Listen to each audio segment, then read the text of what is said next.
சிவபெருமானின் சொந்த ஊர். உலகிலேயே முதல் நடராஜர் தோன்றிய ஊர்.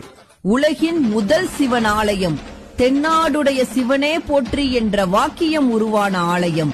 உலகின் மிகப்பெரிய மரகத நடராஜர் சிலை உள்ள ஆலயம். உலகில் உள்ள அனைத்து ரிஷிகள், தேவர்கள், முனிவர்கள், சித்தர்கள் வழிபாடு செய்த ஆலயம்.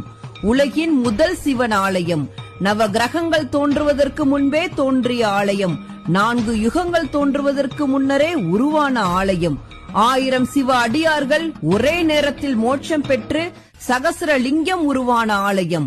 இப்படி பல அதிசயங்களையும் ஆச்சரியங்களையும் தன்னகத்தை கொண்டு சாந்தமாக இருக்கும் ஆலயம்தான் ராமநாதபுரம் மாவட்டத்தில் இருக்கும் திரு உத்திர கோசமங்கை ஆலயம்.